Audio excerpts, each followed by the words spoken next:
Welcome to episode 1.5 of the PolitiPop Podcast, where we take all of your favorite pop culture media and discuss the political and social themes within. Last time, on part 1 of this episode, we introduced the who and why of this podcast, who we are and why we're doing it. We discussed the 2016 election, of course, because who couldn't?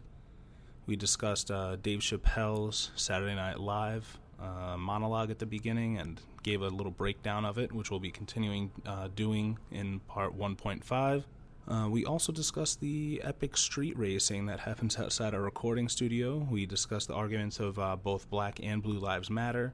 We discussed the different kinds of alcohol we've been drinking and the IKEA chairs that we were sitting on. We also discussed the danger of fake news sources. We discussed the danger of blind followers on certain movements and certain leaders. And of course, we discussed member berries. So if you haven't listened to part 1 of this episode yet, please make sure that you give that a listen. And if you have, stay tuned for part 1.5, the final conclusion of the PolitiPop Podcast's first episode.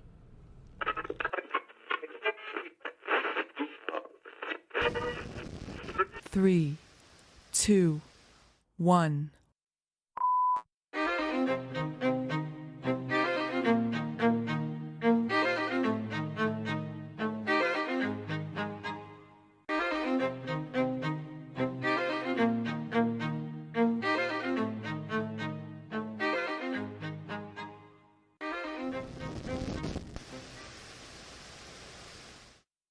Well, and also speaking of that, you saw it was today or yesterday, Fidel Castro died.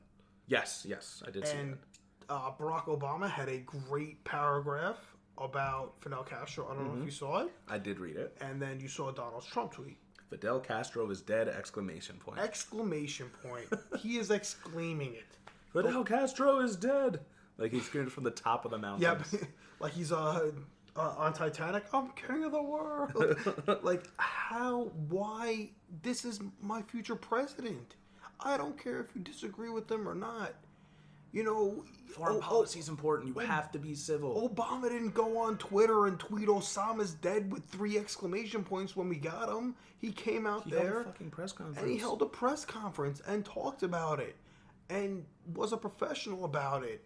And then I have my president-elect exclaiming Fidel's dead, and then I have his followers going out and be like, yeah, now we got to get the rest of them. Who is the rest of them? You saw someone say that? Yeah, it's on Twitter. It's on Twitter. It's on the Reddits. Rest of Reddits. Cubans? What is it? No, just the rest of them, and then there are just 5,000 likes. What does that even mean? Like, you got to get the rest of them, and they're like, yeah, make America great again, you know, quicker than before and under budget. And, you know, people are like, oh, Trump's president, you know, he got, and there are people out there like, he got Fidel. I'm like, you guys are morons. But, you know, there are people out there that because he said something, they're rallying behind him being happy that Fidel Castro is dead, that, yeah, we're going to get the rest of them. Who's the rest of them? It's ridiculous. That's the same where people are going to take this man as the word of God, and he's going to be like, all right, guys, listen, you know, we got to get rid of welfare. Yeah, get all the black people out. They're the ones on welfare. Like, that's what they think. Despite the majority of welfare recipients are white. And it's just, you know, if this man says something, I'm very afraid people are going to go out there and just believe it's true and go out there and do it. And the only thing that scares me is it started with grabbing women. Like, it started at the, a point where you're like, that's not okay. And then it'll escalate to start lynching people. Yep, exactly. And, you know, that, and there are people who are like, oh, that won't happen. But guess what? You've never experienced it. We're not that far off. We're less than 100 years. Yeah, from when, you know, when people would get together in the park, beat a black man unconscious, castrate him while he was still alive, hang him, burn him, and people would take pictures. People would make a picnic out of it. Dude, imagine if Twitter was on back then. Yeah, dude, that would be terrible. But also, it would be great because, you know, 10 years later when someo's running for office, you could be like, yeah, I kind of saw you at that black man that burning. You? Yeah. I was like, that was Burning Man. I saw you at Black Burning Man, you know, 10 years ago. You were having a picnic with your fucking tuna salad sandwich, bro. But that tuna on rye is the best sandwich. Tuna on rye is the best But then that's also, like, I feel like that's also a rally cry for the other side. Like, yes, this man, he was there. He was there. He got the black man. We need to vote for him. So everything is like, not to say so binary, but everything is an opposite, and everything that That's very true. They're like, yeah, he was the man. He was there. He did it. He got him. That man didn't do anything, but he got him. But he was there. Yeah. Well, yeah. What else did I have here? And then two other things I want to really bring up. Yes. Something that the media hasn't brought up yet. We just elected the oldest president ever in the history of the United States. How old is Obama? Obama's like in his 50s or something. He doesn't look it to anymore. put it in perspective, I think I brought this up to you before. Donald Trump is as old now as George W. Bush is. George W. Bush is 70 now. Donald Trump is 70 now. We elected George W. Bush when he was 54. And we just elected a 70-year-old president. This man is going to be 74 by the time his first 4 years are up. Yeah. 78 possibly if he gets a second term. Yeah. I mean, I think he's in for a rude awakening too. I mean, obviously, but... And then also going back to Chappelle, he talks about when... President-elect and current president had their first meeting, and he brings him in, and he's like, you haven't even met the aliens yet. Like, that's the moment that scares me. Like, what if there's something that we've always thought was true, and then, we've never had confirmation, and then Donald Trump just blurts it out. Like, what if half the population is aliens? Like, something ridiculous like that. Like, what if we are in cahoots with another country? Like, well, you never know. There could, people that are under witness protection. Mm-hmm. One night he's up at 3 a.m. and he gets pissed and he's like, "Oh, this person's living in Australia. They sold out America." Like something like that. It was just like, Donald, you haven't even met the aliens yet, and I'm like, it's a lot. And when you look at Obama in his first 4 years, the man has the weight of the world on his shoulders. He went from being a young hip dude to like death. Especially the first two, when he didn't have either the House or the Senate. He didn't have one of them. He didn't get control until year 2, and then he had it again. He didn't have it for 1 and 2. He had it for 3 and 4. He had it for 5 and 6 when the Affordable Care Act got passed, and then he lost it for 7 and 8. So he hasn't had the House or the Senate for the last 2 years. So he really can't do anything. And now Trump has the House and the Senate, and potentially the Supreme Court, depending on who he nominates. And that's something that we can actually talk about a little bit later on toward the end of this too. Yeah. What else did you want to bring up? That was really it for me. I really feel like the first two major, I guess like pop culture events that happened were Chappelle on SNL and the South Park episode. But that's really they've been political for like. South Park's been political for the first 6 weeks of this election. Going into it, they had stuff. I'm going to say quote political because I think that they've been dropping the ball this season with a lot of the stuff. Mm-hmm. I think they've been much more conscious in prior seasons, and that they've been kind of lazy here. I feel like Mr. Garrison's portrayal of Donald Trump is spot on what is happening right now. This is a man that's like, I don't know what's going on. He's like, I am just going to say things, and things are going to happen. And I'm going to scream and great. We're going to make America great again. I'm going to use my hands to talk. I'm going to be, this. And then he gets in office and he's like, I pooped. Yeah, he's like, what am I going to do? Like, what is this? And especially back to that again, Melania said she's going to stay in New York with Barron, which I thought was interesting. Well, I mean, this is more about Chappelle and less about that. And we talked a lot about Trump, but in relation to Chappelle, we could save the talk about all the tax dollars it's costing New York every single day. We could save that for a little later on. But yeah, that was pretty much the Chappelle. We talked about the skit. The other skit wasn't political at all, but that was just amazing. The Negan one? Yeah, when they brought the Negan one in. I was talking to someone, I was like, they should have had Wayne Brady actually be Negan. Oh my god. And that would have been amazing. That would have been so perfect. Yeah, I think it was so short notice. Like, if that was on Chappelle's show, I could totally see Wayne Brady being totally Negan. Oh, that'd be great. So some things I wanted to bring up. All right, so he mentioned, white people are rioting, caused $1 million in damage, and black people are like amateurs, because they're rioting I don't want to say they're rioting all the time, but historically, there's been more black protests and riots, especially in recent years. I think that the reason now is, and like I said it before, is because a lot of the minorities affected are also white. I think now, guess what? They have some skin in the game, and they're not sure how to believe this. Of course, you have the Westboro Baptist Church, who are very anti-LGBT, and I wouldn't be able to know as a gay person or as a black person what it's like that it's still lawful. I mean, I know freedom of speech is freedom of speech. It's still lawful for Westboro to exist. It's still lawful for the KKK to exist. And, those organizations that, rather than standing for something, they are just very anti-something. And if I were one of those minorities, they're anti-me. I don't know, how do you stand by a country that allows that?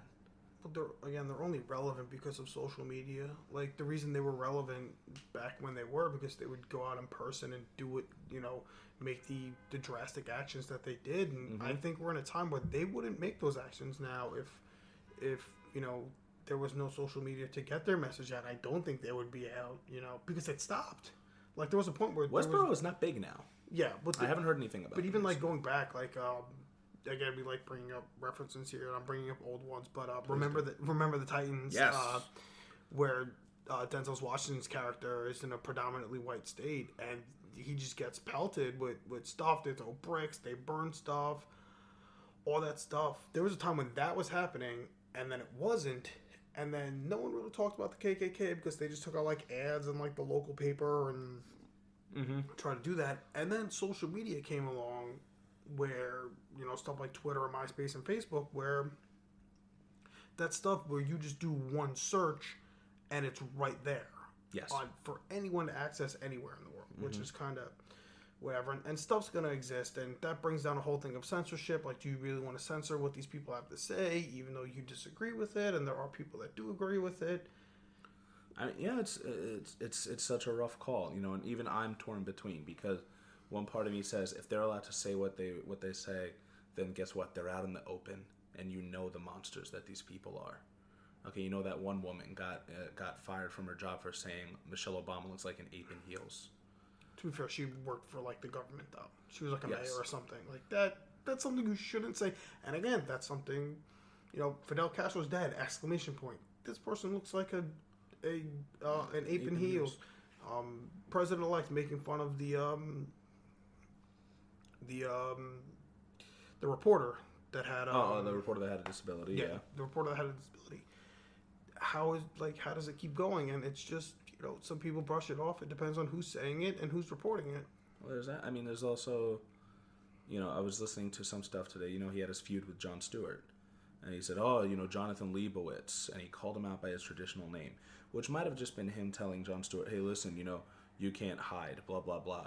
But guess what? There's totally white supremacists who are like, yeah, you can't hide, Jew. You freaking Jew. We're coming after you now. Like, oh yeah, Donald Trump is an anti-Semite just like me. Like, it's dangerous to have someone at the helm like that. Publicly. Is Obama perfect? No. And I'm gonna get to that in a little bit too, actually. A little bit. We gotta pound through. We're like an hour and a half into this. Oh, well, we could always split it up where people can listen to the whole thing. Do an intro to the other one. Yeah, I mean, I don't know how much driving and traveling you do, but I've listened to podcasts. I have 2-hour commute to work for the longest. Day. Yeah, for the longest times. All right, so let's really quick. I know you had a note about Kaepernick.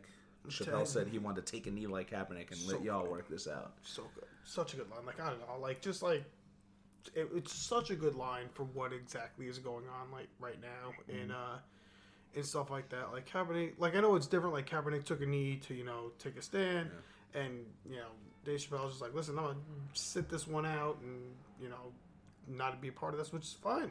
You can do that, but subtly, if you want to make that relation here, Chappelle subtly had his whole wardrobe to represent something. Kaepernick didn't do anything. A lot of people call that slacktivism. Okay, he took a knee, he sat down, but it spoke volumes. So do you think that means that he might be quiet, but still trying to send a message? Mm-hmm. Yeah. You think that's what it means, or am I looking into it too much? You might be looking into it too much. That's fair. I mean, it's really hard to say when Chappelle is saying stuff to be funny and you don't exactly know what exactly he's just trying to say to get a joke and what he's actually saying to be true. And I believe Chappelle says stuff to be true and funny at the same time. On a set like that, you have to put in some laughs, right? Yeah, But just like, you know, you could say something that's funny that you don't actually believe in. You know, you just want to say it because it's funny. Like, that's true. I've been there. That's true. Another thing, he talked about the shootings, and he talked about the Pulse nightclub shooting.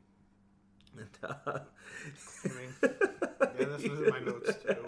This is so good. You can't even say it because it's that funny. I don't have his timing or his delivery, but the gist of it is he says that what happened was, you know, there's people say ISIS was responsible for that because a man said that he pledged allegiance to ISIS before he did this the shooting, this horrific act at Pulse nightclub, and then he died. And I heard that ISIS actually posthumously accepted him. Yeah, because that's just like you. Yeah, but that's like, you know, you posthumously accept anything. Like that's so dumb. The thing about ISIS is they're like that fucking kid that you worked with in the group project that's going to take credit for all the great stuff you did. You know, I wouldn't be surprised if a hurricane happened and ISIS was like, yes, that was us. You know what I mean? Actually, a lot of them have British accents, I've heard. That's all. Yeah, it's just, you know, they're like, yeah, we accept it, but it's just like anything where it's like, yeah, well, that agrees with us, we'll take it. Like, we really can't say no. Well, yeah, but the thing is they can, and they accepted them too soon. Because ISIS itself is very anti-gay, is very hateful and homophobic. And it turned out that this guy himself was in the closet, that he was gay. And Chappelle was like, oh yeah, you know, gonna have to do a lot of deep cover, gonna have to jack off some guys to throw them off the set. Get a Grindr account, jerk off a few dudes. You know, and, you know, that, I mean, it's something that I was working on putting into a set a little while ago, but it was very raw. And I don't think that I had the delivery. Yeah, I don't have the delivery that Dave Chappelle does. Yeah. But, you know, I'm just thinking about the Wu-Tang. Oh yeah, and yeah. He said that he goes, you know, I can't be about what was it, about to have sex, right? He goes, I can't about to be in bed with a girl and just scream Wu-Tang. Yeah, and that means he's a part of the Wu-Tang Clan. I feel like they were smacking themselves upside the head at ISIS headquarters, and they were like, "Damn it, he's gay!" Like, this is why I told you we should have a probationary period, okay? 3 months to do a background check, and then if it turns out he's not gay, then we take him in. More background check for a job than there is to join ISIS. Yeah, yeah, right. Like, and they accept. I mean, there are some people that won't hire you if you're gay, and yet ISIS, you know, they took this dude in posthumously. Just scream Wu-Tang and you're in. Chappelle talks about Harambe, and you know, they says, oh, at Cincinnati Zoo, they said, oh, this is going to be one of the. It was the hardest decision they ever had. This was the hardest decision we ever had to make. He goes, yeah, you're going to see a lot of black people walking around in gorilla costumes now. Why do you think he said that? I have my take. I want to hear yours.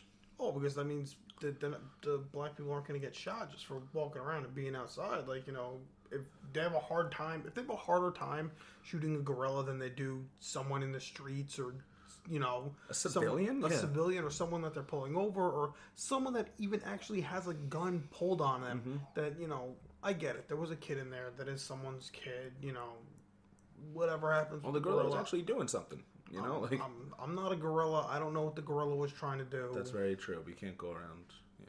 But I mean, I don't know. I only need our gorilla fan base. But I mean, I don't know what the gorilla was doing. Obviously, should they? You know, I'm not whatever.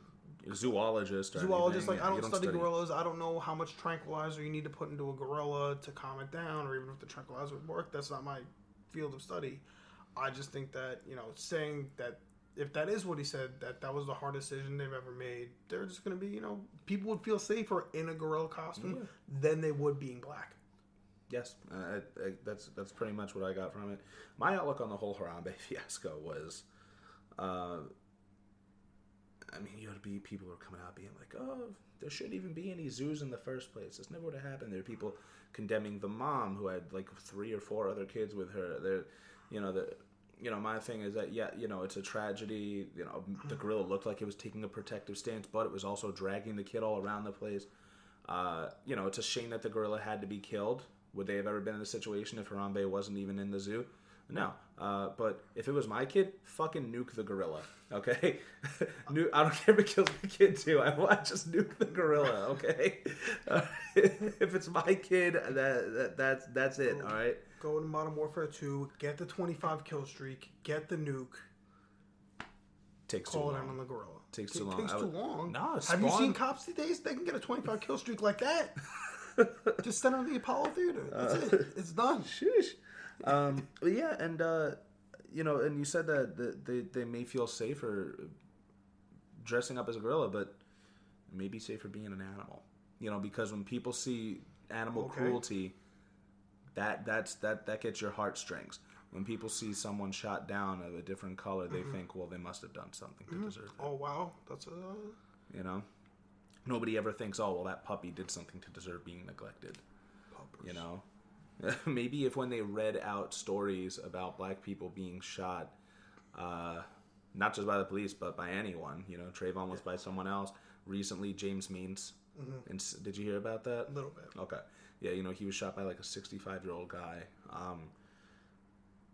Maybe if when they read the stories, you had In the Arms of an Angel playing in the background by Sarah McLachlan. That's all I'm saying.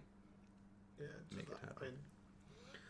All right. So he also, talks about gentrification. Just a quick thing on that. He says, "Oh, his life is gentrified now because he made money, and he has more white people moving into his life and more black people moving out of it as he goes to do extravagant things like hot air ballooning and stuff." Sorry, there's only room for 4 of this hot air balloon. Ta-ta. Do you think that class is a race all on its own? I feel that money is a race all in all of its own. I really feel like the more money you have, the more, deems who you hang out with. Because do you want to keep bringing yourself down to hang out with, Dave Chappelle's got millions of dollars. The people he was hanging out with when he didn't have millions of dollars still don't have millions of dollars. And, I just feel like you can start, you start going to events and you start going to, you live to your lifestyle now. That's another thing which you probably want to talk about, where Dave Chappelle was talking about going to the White House at the BET event, and you saw a bunch of black people and Bradley Cooper. And, he didn't get into it, but I'm pretty sure all the black people at that event were rich black people. They weren't bringing people from, lower monetary statuses in life. They were all people that were famous with BET going to the White House. They weren't pulling people off the street saying, "Hey guys, Dave Chappelle's going to be at the White House and Bradley Cooper. Let's get there." Yeah, I mean, even just on a personal level, I went from a couple years ago working at a Chinese restaurant, which I wasn't exactly making minimum wage. I was making pretty okay money, but from eating out once a week or once every couple of weeks, and going to a movie every once in a while, like. Now my girlfriend, she likes to go out and do stuff all the time. We went to a wine bar last night, Joe. You ever been to a wine bar? We got, I can't even tell you, man. We got two samples of cheese and 3 samples of meat. $25 for all of that. Peeled almonds. We could have done for $25. What we're doing for $25 after this? Taco Bell. Yeah, we're going to Taco Bell in the liquor store. Yeah, okay. Definitely for $25, we're getting a bottle of wine, splitting that. I'm getting a burrito, probably some nachos too. That leaves like $12 for you. Yeah. We still good. Yeah, exactly, right? And also, not sponsored by Taco Bell, but hey, I'm encouraging it. I promote Taco Bell. I'll promote a Taco Bell. That's a political stance I'll take wholeheartedly. You guys you gotta bring back the quesalupa though. If someone out there works at Taco Bell, quesalupa. There's a lot of shout-outs on this episode. You need to bring that back. And we're not even at the shout-out portion of this episode. Yeah, we're not. That's true. This is probably pilot point. This is probably point half. There's like 2 of 2 of pilot. I really feel like there's going to be a two-parter. Yeah, this should be a two-parter. All right, so we talked about that. Do you think that Chappelle might be pro-Trump because he's rich, following up on the whole gentrification of his lifestyle thing? Goes back to not being pro-Trump, but just agreeing with part of what his political campaign is on, which again is a lot of the maybe again I can't say a lot, but is what some people agree with. Some people do. Obviously, he thinks he's going to get tax breaks. That's great. I think I'm going to get tax breaks from Trump. That's great. Like, that's the only thing I want out of this. We'll see if I get this next job and see if I move up in the tax bracket. You're not. You're still with me. But just like the fact that I pay 31% of my income immediately goes to taxes. Then when I go to buy anything, I pay 8% tax. So right there, that's 39% of my income I don't even see. I didn't really think about it like that. You're really bringing me down, man. I'm sorry, man. I didn't mean to do that. But that's like a big thing for me, for someone that is a single male. I pay rent. I pay bills. I eat Taco Bell every night. I need to support these habits. It's a bad time in my life to support this lifestyle, right? But it's just, Chappelle agrees with it, and that's something he may not be excited for, but it's something he's like, okay, here's a bright spot. I'm gonna get a tax break. Does he obviously agree with the racism? No. Maybe he does. He agreed with the grabbing the woman by the church thing. I refuse to believe that Chappelle agrees with that, but it was a good joke, yes. Yeah, but yeah, I don't think he's pro-Trump. I think he's pro some Trump stances. Yeah, it's gonna some of his policies are gonna help him out. Yeah. Okay. He also said he said I think we're gonna miss Obama when he's gone. He said Obama did a good job.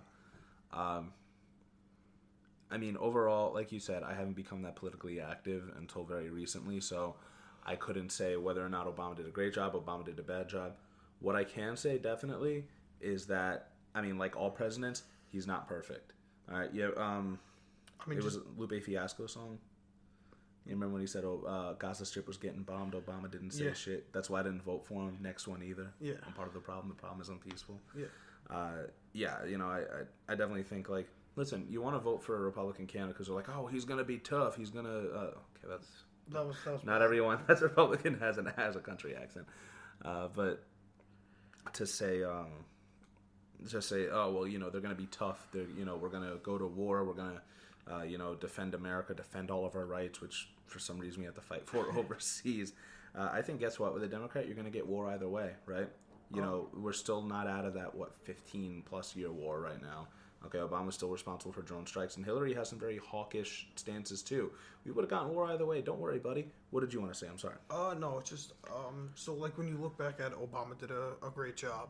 I really way you look at it this way. People that cared about guns, you still got your guns. Mm-hmm. People that are part of the LGBT community, you guys have more rights than when you did when it started 8 years ago. Mm-hmm. We pulled out of some wars. We got a lot of our troops back into America, which is great. That's amazing. Just gonna drip right now. That is the pouring of Serpent's Bite apple cider flavored whiskey. Oh, 35% alcohol by volume. Whoops. That explains a lot of my stumbling during this episode. But continue, Obama. No, yeah, did he do a good job? Yeah. And then just bringing up the Lupe Fiasco lyrics is, yeah, you're pointing out one thing Obama didn't talk about. Maybe that's not a priority. Maybe the fact that, stuff you don't hear about. Like, in my profession, when nothing's broken, why do you need me? When everything is broken, I'm not doing my job. And that's, like, kind of how I feel about the president. Like, when everything's fine, why do we need this president? Or why? And then when something's broken, why isn't he doing something about it?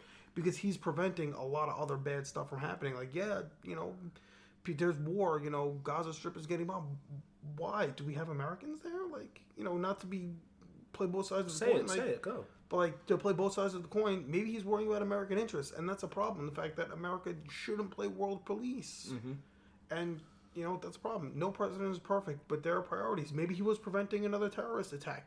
Maybe he was out there getting Osama. Maybe his priority was something else. And we only talk about the bad things when something is quote-unquote broken, and then when everything seems fine, why do we need this person? Let's get someone else in here. Let's bring up a new topic that we can break and say they can do better. Yeah. And, it's always easier to criticize when you're not in the position, right? Yeah.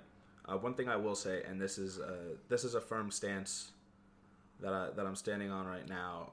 Right now, Obama's on his goodbye world tour, where he's going around all these different countries saying goodbye and all this other stuff. Listen, dude, like, I know you're at the end of your job, and you just got out of a job recently, Joe.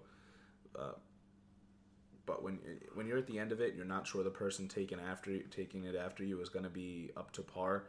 You should really be tying up loose ends. You should be taking care of things. And if we're talking about people that say, put America first, the Standing Rock situation right now, how about we put the first Americans first?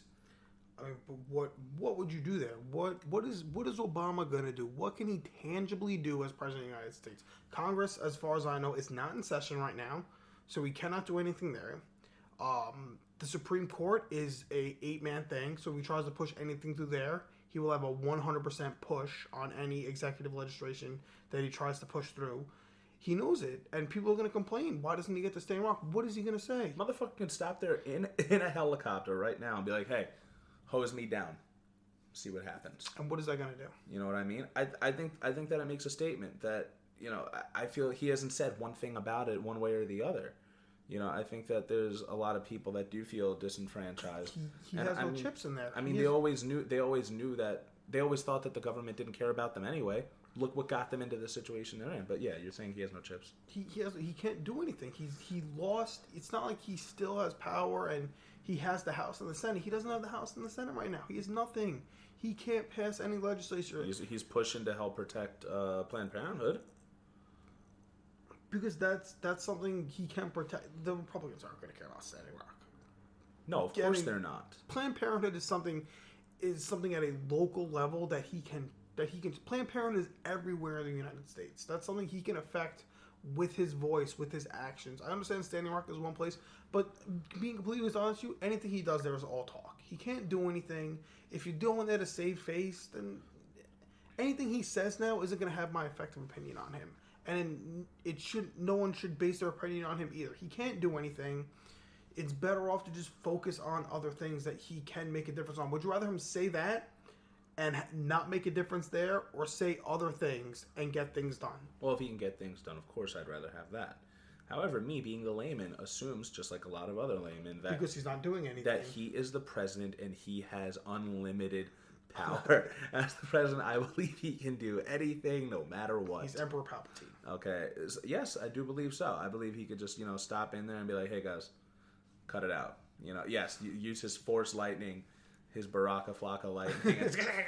the pop culture video that head of the state is going to be my Facebook status on January 19th. Oh, Jesus Christ. It's the last time the video is going to be relevant. No, it's true. All right. Really quick, the Bradley Cooper thing. Do you think that was a shot at Republicans? Because they got all upset at him being at the DNC, and they were like, "Wait, you're Chris Kyle. You can't be a Democrat." Yep. I thought that was so funny. Bradley Cooper was there for some reason. He's like, well, if you see what's his face? Mike Pence posted a selfie of like the Republican a party, and it's just all white people, and then there's the one black dude. And the one black dude in the corner of the picture is like, I don't want to be here. They're like, hey, we need you in here so we could say you're our one friend. Now, you know what? Let's just follow up on that. There's going to be one of our last points before we close out the episode. And I destroy some Taco Bell.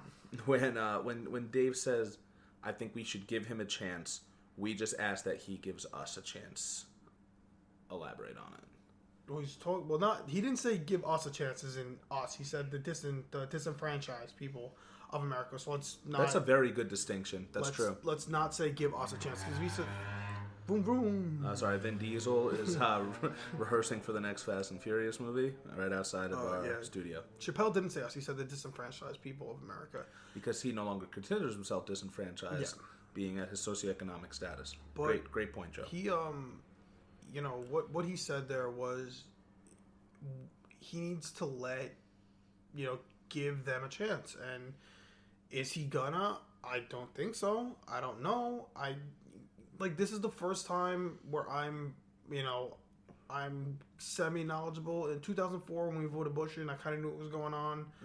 2008, you really knew what Obama was trying to push with his campaign. When Donald Trump, I don't know what this man's gonna do. He said so many XYZ things, and then had so many things that way, that if he's trying to represent or give someone a chance, I don't know. It could change day to day. He's a wild card, very much so. He's Charlie Day from It's Always Sunny, right? Yeah. Wild card, bitches. Yeah, and just give us a chance. How is he gonna do that? I mean, what does he want? What does Chappelle want Trump to do? Well, but by give it a chance, what does that mean? Does that mean pulling back off of Blue Lives Matter? Does that mean, stopping the war on drugs? Does that mean... Wait, I don't think pro-cop is anti-black. I don't think pro-black is anti-cop, and unfortunately, that's been a lot of the dichotomy, right? It's one or the other. You can't be a fan of both. Yeah. And that's a problem. What does he mean by give the disenfranchised people a chance? Let's put it this way. Dave Chappelle made that monologue before Trump started making his cabinet appointments. Mm-hmm. Okay? So far, and I don't know everyone. The name one in my head right now is Steve Bannon. Okay, Steve Bannon. Okay, former executive of Breitbart News, aka the alt-right, who are very ultra-conservative, white supremacist, neo-Nazi views, and if you, the listener, have any opposition to this, like I said, don't hesitate to reach out to me and we could talk this out like human beings, because I have watched a lot of videos about Breitbart and with Milo Yiannopoulos, and he says that conservatives can't say anything without being attacked by liberals and the leftist scum like me. So say something, let's talk it out. But just the fact that he's using words like scum and all the words that I'm not going to say. I'm not sure if scum was don't quote me on it, but he definitely has. It's just the fact that he's like, they're going to come down my throat, these insert insult. Just be like, use words that make you seem like you're a professional. Like, yes. He sounds so educated. He makes me question my beliefs. Okay, and he's got a British accent too.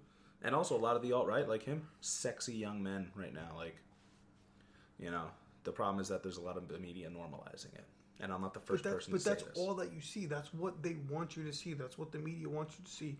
That's what they want you to see. They don't want you to see the fat guy like me with the Trump hat, my gut hanging out. Heiling Hitler, holding your AK-47. My AK-47 in one hand and some pussy in the other, and just calling it a great day. But Trump said that before Trump said that, excuse me. Chappelle said that before Trump started building his cabinet. And so far, give him a chance means that he's put a white supremacist in. His VP already is historically anti-LGBT. Okay, has signed bills in Indiana saying that businesses can refuse service to gay people based off, quote, religious freedom. And it's funded, I believe it's conversion therapy. Yes. Yeah, and he's also been pro-conversion therapy. Why would I want my tax money going to that? No, right? That's the dumbest thing in the world. And also, he has considered, I forgot his name, but I think it was William Jefferson's. Yes. For Attorney General, if I'm correct. Attorney, like all the big stuff. Like he hasn't chosen Secretary of State yet. I read stuff that Romney was an option. Apparently he approached Rick Perry. I think Rick Perry. He should just approach Rick James. I mean, like that's with the way we're going, right? Like why not? Just approach anyone. Like, and that's I feel like. Who knows what's going to happen? And the woman he's putting in charge of education, DeVos, she is all against public education. She's all for private schooling and Christian schools and things like that. Has never taught in a classroom or anything. The person who he has, president's never held office. Well, right. So why should anyone else have experience? And the person he's putting in charge of, I believe, energy. Which is very vague. I don't know the roll off the top of my head, so please feel free to correct me on that. But they don't believe in climate change. You're all about like helping the environment, but you don't believe in climate change. The Chinese, it's all propaganda by the Chinese, according to President-elect. That is very true. It is which he never said, but yes. He didn't say. He tweeted it. Oh, okay. So yes, that's different. He was drunk. Someone hacked his Twitter. The Russians hacked his Twitter, made him say stuff about the Chinese. And you think the Russians hacking his Twitter is like he was just like sleeping in bed and then he left his Twitter open so Putin rolled over? Or just tweeted this out. It is propaganda projected by Chinese. Tweet. Do you think? He sounds a lot like Melania. Do you think when he gets a phone call from either of them, he's like, wait, which one is this? Hello, babe. This is Melania. Oh, shit. But yeah, he said that before Trump started building a cabinet that are full of people that clearly do not have the best interests in mind of these disenfranchised folks. I'm going to give you the topical question of the day. Go. Who's the Secretary of State right now? Oh, shit. Who's the Secretary of Energy right now? Oh, shit. None of these people really do anything. Like, they're just named. Like, the only people... Me saying, oh, shit, means that I actually do not know. Wait, do you know? No, absolutely not. Fuck That's you. why I'm making the point. Yes. That we're making a big thing about this now because it's topical. And they may not even, and the people that are in those positions right now may not even have our best interest in mind in the first place. Yeah, Is that what you're saying? Yeah, I don't know who it is. I'd Google, but I don't want to make the clicking sounds on my keyboard and explode the microphone here. Well, leave it to the listeners or listeners. Yeah, if you want to Google it and let us know. Tweet at it. Let me know who the Secretary of State is. Give me the Secretary of Energy. Definitely, tweet us that because I don't know who it is. And, a lot of people don't know who it is either. And we're just making a big thing about it now because their names are out there. We have to scrutinize everything as America. That's very true. We always focus on the negatives, and that always gets to me like, great, this is what it is. Tell me something good this guy's done. Like, give me something. Give me some ray of hope. Give me something to believe in. Like, and I hate to bring it back to sports, but I'm like, that's the only thing I can relate it to. Like, anytime one of my teams make a move, they go, oh, we just gave this guy $35 million for 7 years, and he's played 18 games this year, and he has 1 goal. And I was like, all right, well, tell me something good he's done. Oh, well, he's great in the locker room. He passes the puck well. He does this well. I was like, great. Like, he's a team player. Yeah, like anything. Give me something. Give me something, please. And that's a good call. And it can't be that Steve Bannon, wants to get rid of the Jewish Zionist media. That's, give it. I mean, give me something. Like, just say, hey, this guy's like puppies. Great, I like puppies too. Common ground right there. Let's get a pupperino thing going on. Let's flood Central Park with puppies. Let's just have a good day.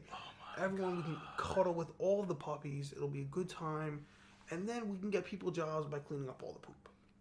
Oh wow, dude! Hire the homeless people in New York City to clean up the poop. Okay. Well, isn't that a little degrading? Like, just making them clean up poop. I mean, I don't know. Last time you saw a homeless person in New York City, but not covered. It's kind of a degrading. It's kind of a degrading situation as it is. I mean, like, we talk about all these guys that all, they did bad things. They have these opinions. Give me something. I'll say something good, and it's a little scary though. Scary good. I like scary good. Mike Pence. Yeah. With the whole Hamilton situation. Yeah. Talk about that another time. Yeah, we can talk about it another time, but his response... Well, one, his appearance at Hamilton, which is notably a very diverse show. Okay, it's notably meant to make... The casting is done on purpose to make sure that it's all people of color. Seeing that show is also a status symbol, though. Well, yes, of course. It's a I mean, how many normal people do you know that have seen Hamilton?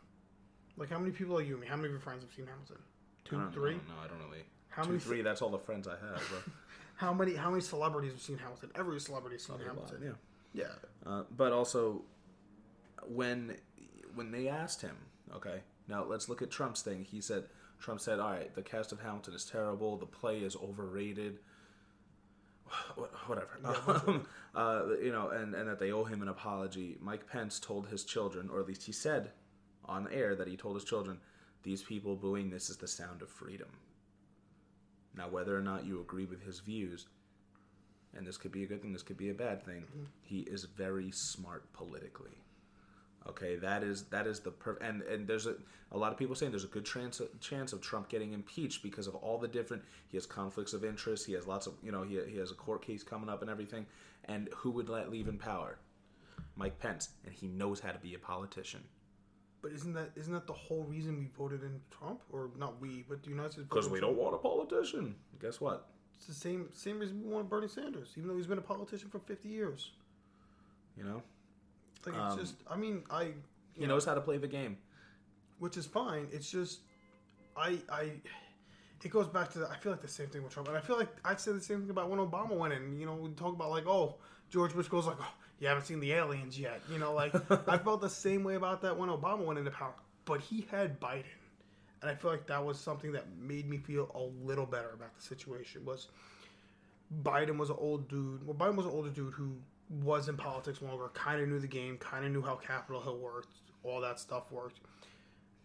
Now you got a man who, in Donald Trump, outside of the whole time, he's he thinks he's gonna, dictatorship. Everything's gonna run how I do. And then there's Mike Pence, who's kind of just like, I know how the game works. I'm gonna, can he play Donald Trump to get the agenda he wants? And can Donald Trump play the Republican Party to the agenda he wants? How into Star Wars are you? I've seen the movies. Are you aware of the rule of two? Everything happens in two? The rule of two states that when it comes to Sith apprenticeships, there can never be any more than two. So, Emperor Palpatine, he had Darth Maul. Darth Maul got killed. And then he had Anakin. Okay, he also had Count Dooku at one point, who he talked Anakin into killing. Okay, and behind all of this, it was always Palpatine, who was the one who was running everything. You had Anakin, and then Anakin became Vader and stuff like that. In a way, that's kind of what you're saying, is that Trump he's the figurehead, but he's merely the apprentice. When everyone was scared of the Empire, they were scared of Darth Vader. Not. But Emperor Palpatine. Darth Sidious was the one that was running things behind the curtain, And just lastly, I saw that at the end of it, Chappelle almost... He did it on purpose, I think. He said, "We got a great show tonight." Like, throwing it back to Chappelle. Yeah, bringing it back because, you got to break into the shtick after that. Yeah. And he was put there to make people laugh. He wasn't put there to be like, "Hey guys, this is the reality. This is what's happening." Nah, that's what everyone was there for. But how do you not talk about it? Everyone was there to hear what Chappelle had to say about politics. Everyone was there. Everyone was there for that, and everyone wanted to see if he was going to bring the characters back from the Chappelle show. Those are the two things everyone saw. I don't think anyone expected the skit with him and Chris Rock. I thought that was a really good skit. Awesome. I didn't expect Chris Rock to show up. I thought that was an amazing skit. I only saw that in the Negan sketch. I didn't stay to watch everything. So. There wasn't a lot. It was they cold open with Hallelujah, the cast member that has been McKinnon, who I believe is underrated. I enjoy her quite a bit. She's been portraying Hillary Clinton through the whole SNL election run. For people that haven't been paying attention to SNL, she opened with a lovely rendition of Hallelujah on the piano, and then that was the cold open. Then Chappelle came out, and then there wasn't that much. He had a 12-minute monologue. That's one of the longest monologues. Yes. And then speaking, I don't know if we talked about this, but A Tribe Called Quest also had I don't know if you watched the audio, not the audio, the musical portion of it. They had a very good show that they put on as well. They had two musical portions, and then they did that, and they did the Negan skit. So there wasn't a lot of. Oh wow! Okay. Oh, two. I'm surprised they had two musicals. But yeah. So I saw all the important stuff. Is what you're trying to tell me. Yeah. Okay. Again, as I said, need more Chappelle. Hopefully, the 3 Netflix things aren't him being bad. Yeah, I mean, hopefully so. I think Chappelle put a good tone for what media should be doing, covering, especially satire should be doing, covering the election coming up into President-elect taking over. He had a very good tone. He was very funny. He had Vin Diesel. Cut it out. Cut it out. Sorry. You know how Vin he gets. Yeah, he had he was very good. He was very calm.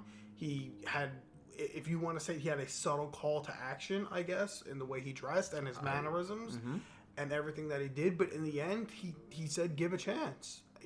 Give a chance. Give us a chance. Let's try to work this out. And that's what we need from media, entertainment, and everything, pop culture coming on, is people, needing a chance. We don't need every celebrity saying they're moving to Canada, moving to, anywhere else. Yeah. I think he was the perfect person to put in that spot. And this is why this is why I wanted to have a whole show about it, just of how amazing it was and how the whole moment came up and him coming back to TV and him just... And what a time to do it, too. Yeah. I mean, he's been doing stand-up, you already said that, but for him to come back, with this force, and, I think it was... In this moment. Yes. I feel like the moment wouldn't be as big if it was the week after, if it was the week of the 19th or the week... after that, I think or everything the week before. Yeah, everything was so good, and he even had the Negan skit be be pop culture, like yes, boom, like hey, this just happened. It was also political too, though, because when he knocked off Tyrone Bigum's head at the end of it, he said, "I am everyone, I am America," and they superimposed his face on all these different figures and speakers and stuff like that. I am all of you, which I could always delve into that too much too, but really, it just means, guess what? It may not be you that someone's coming for right now, but it could be. Yeah. And that, I believe it was Dr. Martin Luther King Jr. said, oh boy, I shouldn't try to quote him when I don't have it correctly. But I believe he said stuff on the internet. No, that's exactly what he said. No, I believe he said that, that an injustice somewhere is an injustice to one is an injustice to all, or something like that. Yeah, he said something along those lines. Once again, feel free to correct me on that as well. It had the word injustice in it, and one and many were in there too. Yes, and the whole point is that, guess what? You may not be the person they're coming after now, but stand up for them, because long and short of it is, they're human, and you're human too. And I've seen it with a lot of my friends. I have one friend on Facebook who always talks about racist-related stuff because he's black, and whenever he sees something racist happening in the media, he's upset about it. And yet, whenever he sees people freaking out over something sexist that's happening, he doesn't acknowledge it. And he'll outright be like, oh, people are just looking for a reason to be offended nowadays. And it's like, bro, like, this person's strife as a woman isn't that much different than your strife as a black person. It is different, but when the two of you stand together, look what can happen. Or the strife when, black people are looking for rights. And Macklemore once said, listen, these aren't just gay rights. Did I say black people or did I say gay people? Black. Gay people, excuse me, are looking for rights. And Macklemore said, listen, these aren't just, gay rights. They're human rights. And I knew black people who said, yeah, but, listen, things aren't as tough as they were for black people. Like, guess what? The whole point is stand together, motherfuckers. Okay, put that on a bumper sticker. Because I'm in none of these groups, but I will do my best to stand with all these people, because guess what? I know people who are. The last thing, you and I both had the same friend who is Muslim. Last thing I want is for that friend to be persecuted against because of the way he looks. Yeah, because of the way he looks, and it's a shame that we even have to think that can happen, but it can happen. And guess what? People are saying, oh, it's all Trump's fault. It's not 100% his fault. People are out there that want to do bad things, that want to do hateful things, and they're just looking for an excuse to do it. Yep. So whether or not you think that he's the excuse to do it, these people are still out there, and you don't have to go out and be full social justice warrior. Yeah. Because you're not going to change minds like that. You'll never change minds by attacking people. But you can change minds by educating people. Yep. If you provide me facts that make me see things a different way. My girlfriend's father's a big hunter. I was very anti-hunting. He says, yeah, you don't know how much of that money that goes into guns and ammo and hunting permits actually goes to restoring wildlife and preservation and everything. And that there's actually a lot of laws to hunting. There's a lot of rules. Oh, yeah. You're not allowed to just run with an AK-47 and kill 17 deer in a day. There's a lot of rules about the kind of bait you can use, the kind of weapons you can use. There's so much. Yeah. Hunting's a whole different thing, but, do you have anything to say before I close out, Joseph? No, just thank you for having me here today. Oh, and, thank you very much for doing this. So I want to send out some other thank yous, just shout-outs to other podcasts that I've been listening to for some time, and they kind of were also the catalyst for this, and they really helped me create an idea and a structure as to what kind of podcast I would like to run. So the first one is Are Citizen Radio, hosted by Jamie Kilstein and Allison Kilkenny. They have been hosting this podcast for years, and it's a political podcast, also a comedy podcast. And they're a little more left-leaning in their views, but it's really important right now to support independent media, and it's definitely worth giving a listen to. They're the ones I listen to every single morning that they're available as soon as I wake up. Next one is Fatman on Batman, hosted by Kevin Smith and Mark Bernardin. That is kind of the pop culture part of it. They talk a lot about Batman and also comic books and movies and everything in general, and it's just a great plethora of nerd culture to sink your teeth into it. That's what you're into. My goal is to kind of be a combination of Fatman and a combination of Citizen Radio. Talk about the things that I love, but also talk about why they're important and why I love them. Definitely give Fatman on Batman a listen. It's great. It's very funny, and you know, if you love nerds, nerd culture, anything, comic books, movies, whatever it is, they're great to listen to. Smashfiction is another great one I picked up recently, hosted by Miles Schneiderman, Colin Mulcairn, Kit Mulcairn, Dan Mulcairn, Liz Logan, and Megan Bob, as of recently. The podcast pits fictional characters against each other in contests of wits or fighting or charisma or whatever it is. And it's a debate-style podcast where they actually have to come up with, whole arguments as to why certain characters would win. Yeah, it's really good. Really interesting. Yeah, they've done like Batman versus Dr. Doom.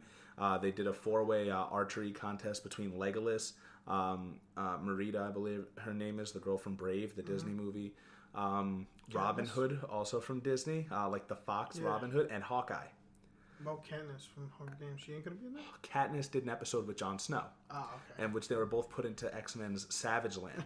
It was completely out of left field, and it's really fun to listen to, and it's a great debate style. It's really fun, and like, you'll go back and forth being like, oh, I could see why that person would win, or no, I could see why this person would win. So that's been a lot of fun for me as well. Also, UNspoiled. I've been following their Dark Tower podcast because I just read that book series this last year. Yeah, you're still reading it. Hosted by Natasha Winters and also Miles Schneiderman. So thank you very much for hosting that podcast. It's been a lot of fun for me, and they've been going through the series, from book 1. Yeah. I just finished book 7, so it's cool to go back and see their different takes on things. And it's kind of like us, where they take those things and see. They don't do it on purpose, but they see what political or social implications they might have based on whatever situations characters are put into. Also, How Did This Get Made has been one of my favorite ones. I'm on the road a lot for work, so I love listening to a lot of these podcasts. How Did This Get Made is hosted by Paul Scheer, Jason Mantzoukas, they're both from The League, and June Diane Raphael. And they do have a lot of different guest stars. One of the recent ones they did actually had Robert Kirkman from The Walking Dead. Basically they go through a bunch of different movies and they shit on the movies. They make fun of them where there's stuff to make fun of, but it's really in such a lighthearted way, and it's so much fun to listen to and see what jokes they come up with and everything. And it's a really fun time. Recently I started listening to My Dad Wrote a Porno, in which Jamie and his friends, they all read the book that his father wrote, which is an erotica novel. And the thing is, it's gained such a cult following because the book, and they just read out chapter by chapter every week. And I don't want to say it's poorly written, but it's definitely not written well. And now they've had certain guests like Daisy Ridley, who was in the last Star Wars movie, Force Awakens. She played Rey. She was on an episode calling in to talk about it. Elijah Wood, Frodo. He was also in Wilfred. He's a huge fan of the show, so it's gained quite the following, and I laugh my ass off listening to it. My Dad Wrote a Porno. Definitely give it a listen. And also Brian, I neglected to find out his last name, but I've been listening to his podcast, which is called Podcast Dojo. It's a podcast about making a podcast. He's given a lot of really great tips, and things to consider when it comes to hosting a podcast. Like he probably would have said that I've gone on way too long with this one. So I'm gonna cut in half. We're definitely gonna cut it up. But I didn't think that we'd be able to cover a full episode talking about an 11-minute, 37-second monologue. But we also touched on a little bit of the skits holy too. Shit. But yeah, I mean, which is why I wanted to talk about it. It was so good. Yeah. So thank you to all of those different podcasts, and also to the Bailey J Show. Bailey J is one of my favorite adult film actresses. She's awesome, and recently I listened to her podcast that she does with her husband Matt, and it was pretty cool. And give it a listen. They talk about a lot of really weird stuff. They talk about some political stuff. They talked about witchcraft, and that if you are going to be using certain spells and calling on demons, you need to proof yourself against being possessed and stuff like that. Okay, you have to be able to know about the spells you're using. It was great. I'm not a huge. I'm not into about being a cop. You got to know how to handle the situation. Yeah, right. Exactly like that. You can't just go into spellcasting and hosting exorcisms, whip a 9mm around. But yeah, Bailey J show is also great, and there's a public service announcement. Guess what? Porn stars are people too. It turns out, and that was great just to get to listen to her talk about anything. Not just seeing her in a scene, because it's fun to get to know people, and especially if you've seen all these other people from the different podcasts I was talking about. Jason Mantzoukas and Paul Scheer are both in the league. To see them or hear them rather in a podcast about just talking about anything. Or Jamie Kilstein, we've seen him a bunch of times in New York doing his shows and music. He just moved to California, so we won't be seeing him for a little while. But, he does stand-up, he does music, he's kind of a jack of all trades. He's an all-around entertainer. So yeah, just, give these things a listen, and I hope you really enjoyed today's episode. I know that we went on for a bit. We're definitely going to try and cut it up. We really appreciate you taking the time to listen to episode 1. Yes, and definitely tweet, email, stuff we could do. I know we super just really set this up because I know Mike wanted to get this out. Yeah. And we're still fiddling with equipment and making sure you can't hear Vin Diesel in the background and speed racing around. My snake here that went off a couple times, so we actually had to cut the podcast for that a little bit. But we're working on it. We're trying to figure it out. We just got GarageBand and another software we're trying to use. Oh, geez. If you have any suggestions, please do not hesitate to reach out to us as far as software or hardware is concerned. And also topics, too. Yeah, topics. We do have some ideas, coming down the line of different movies and shows we're going to talk about on different themes within them. But, if you've seen something or read something or heard something that you would really like to hear us talk about, or you have any... or you would like to give us some ideas of different themes, and then maybe we could find those themes in different movies and stuff, yes. Please reach out to us. We're welcome to it, and I can't say this enough. If you have differing opinions, let us know. Okay, let's get a dialogue on. Let's talk about it. All I ask is that you be civil, and give us a chance to defend ourselves, and we'll do the same. And I think that we can all learn together, and that's really the whole point. Anything else, Joe? Nope, that's it for me. Excellent. Thank you very much for being on the show with me today, Joe. Thank you very much for listening. And this is Mike Booch signing off from PolitiPop. Have a great day.